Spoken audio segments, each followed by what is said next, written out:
27 EU leaders gathered in Brussels for a two-day summit focused on Russia's invasion of Ukraine, the shockwaves from the Chinese economy, and the bloc's next long-term budget.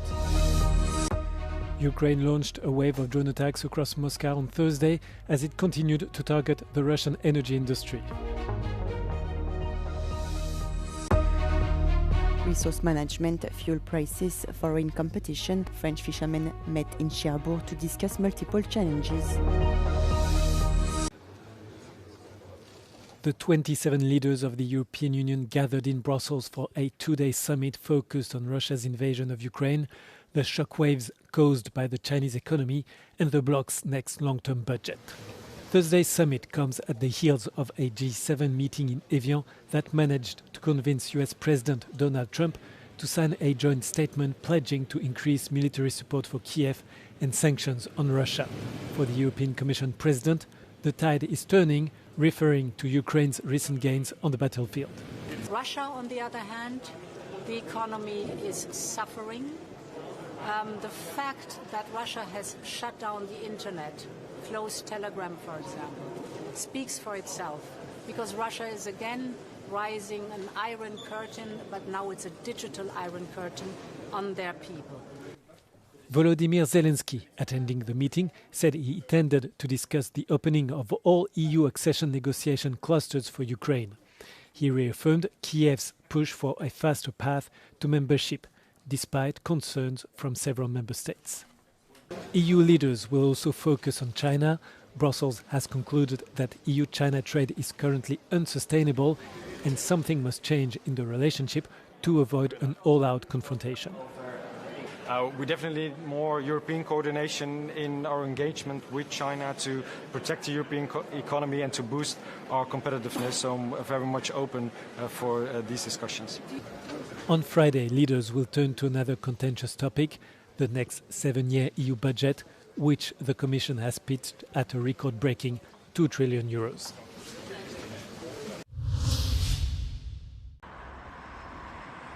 Ukraine launched a wave of drone attacks across Moscow early on Thursday morning as it continued to target the Russian energy industry.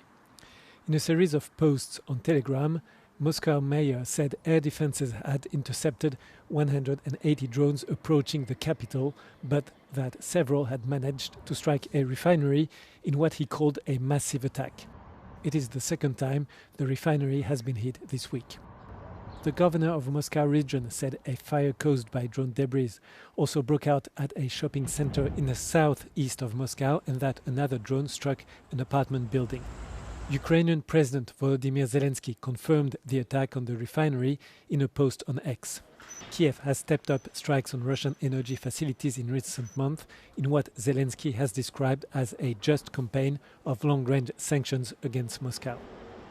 Russia carried out its own attack on the Ukrainian energy sector on Wednesday night, targeting an energy infrastructure facility in the Poltava region.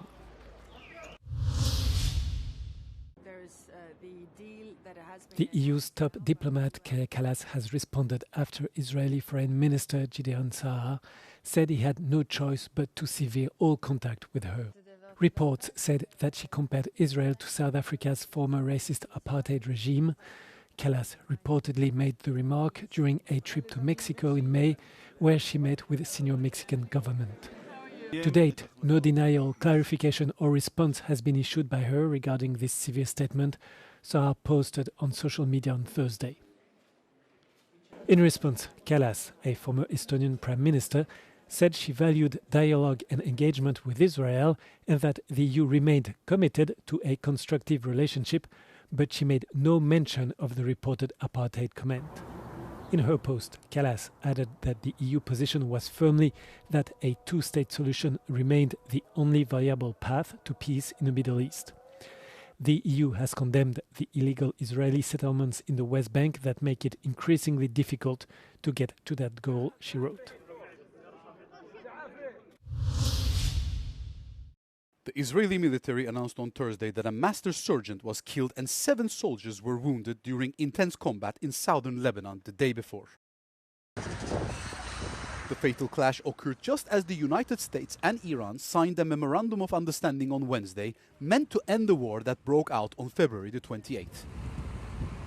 The agreement seeks to halt fighting on all fronts. However, an Israeli drone strike in the Kfar Tepnid region killed one person on Thursday, hours after the text was finalized.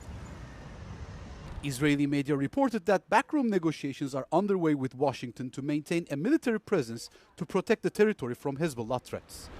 Meanwhile, Iran warned that any continued presence would completely nullify its deal with Washington, which took months of diplomatic mediation to broker.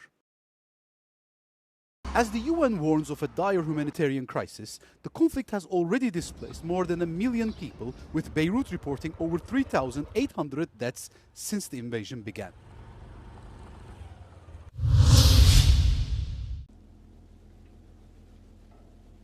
Resource management, fuel prices, foreign competition, pressing issues for French fishermen and other actors in the maritime sector to discuss at their meeting in Cherbourg. In April, fishermen protested against high fuel prices from Normandy to the French Mediterranean island of Corsica. The recent peace deal signed between Iran and the US is giving fishermen hope for a decrease in energy prices. Fuel represented up to 60% of ship owners' turnover in May. In the English Channel, fishermen also have to coexist with aquaculture, offshore wind farms and maritime transport.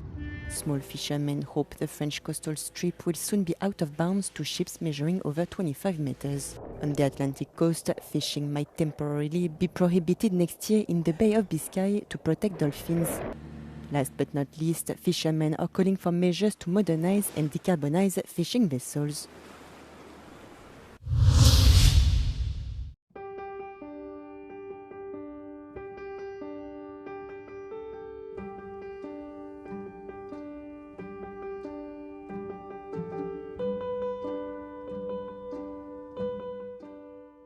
Every time you stop, start and turn, you wear down tires. So it's one of the biggest sources of air pollution in cities. It's also one of the biggest sources of microplastic pollution in our oceans. We actually burn almost 2 billion tires every year because so few of them are actually recycled back into tires again.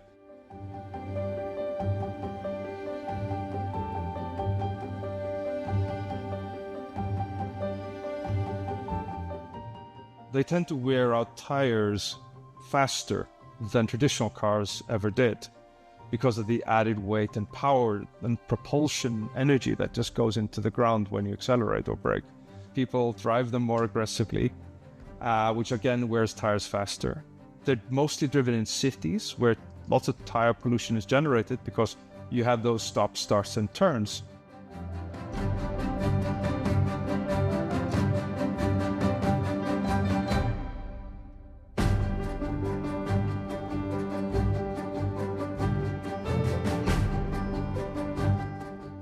We do this with changing the raw materials we select, the recipes we use, the construction of the tire. Our tires are about 20% cheaper than other premium players. By reducing the amount of intermediaries between us and our customers, we're actually able to offer these tires at a lower price.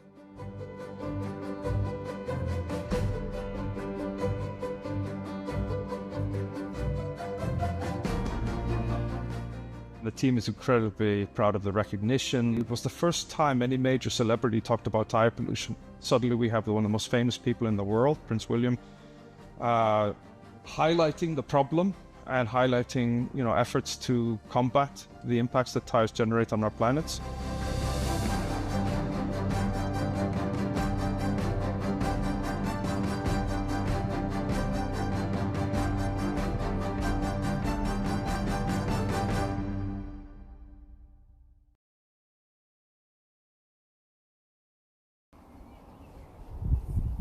In the Greek island of Andros, visitors can explore 5 monasteries, including the oldest one in the Aegean.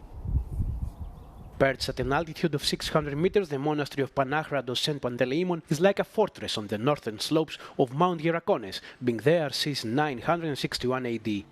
Its abbot is 93 years old and has lived there for the past 70 years. Το μοναστήρι το βρήκα ερειπωμένο. Δεν είχε ούτε δωμάτιο, ούτε τραπεζαρίες, ούτε κουζίνες, ούτε τίποτα. Δόξα τω Θεώ τη βοήθεια των ανθρώπων και ενός εφοπλιστού. Φτιάξαμε το μοναστήρι και υπάρχει σήμερα πολύ ωραίο και πολύ περιποιημένο. The monastery quickly attracted thousands of pilgrims and became a point of reference for the people of Andros. Ήταν τόσο πολύ καλός ο κόσμος εδώ τότε, όπου το μοναστήρι ήταν σαν νοσοκομείο, σαν ίδρυμα, όχι σαν μοναστήρι μόνο για τις καλόγεροι. Ερχόταν ο κόσμος να πάρει τη χάρη του Αγίου. In recent years, however, the historic monastery has also become an ark of contemporary Greek art. Its imposing restored tower has been transformed into the guardian of art, an art gallery dedicated to spirituality and contemporary artistic creation. The collection consists of approximately 60 works by Greek artists representing a wide range of styles and artistic approaches. Μπορεί να φαίνεται ότι είναι κάτι πρωτότυπο ή κάτι παράτολμο. Στην πραγματικότητα όμως η Εκκλησία πάντα τολμά και χρησιμοποιεί τη γλώσσα της εποχής της για να κοινωνήσει το μήνυμα της αγάπης του Ευαγγελίου του Χριστού. Άλλωστε η τέχνη και η θρησκεία είναι συνομήλικες. Ανέκαθεν οι θρησκείες χρησιμοποιούσαν τις τέχνες της εποχής τους. Ο σκοπός που έγινε αυτό ακριβώς είναι και να υπάρξει ένας διάλογος ανάμεσα στην Εκκλησία, ανάμεσα στην πνευματικότητα και τους σύγχρονους δημιουργούς. Και αυτό να έχει και ένα αντίκρισμα στις σχέσεις της Μονής με τους επισκέπτες. Διότι οι άνθρωποι που επισκέφτονται το χώρο έχουν την ευκαιρία, εκτός από το να δουν τα έργα, να συνομιλήσουν και με τους μοναχούς. Τους περασμένους αιώνες οι πύργοι προστάτευαν τα μοναστήρια από πειρατές και επιδρομής. Πλέον αποτελούν κυβωτό τέχνης και συμβάλλουν στο πολιτιστικό απόθεμα και αποτύπωμα του νησιού. Από την Άνδρο για το Euronews, Απόστολος Τάικος.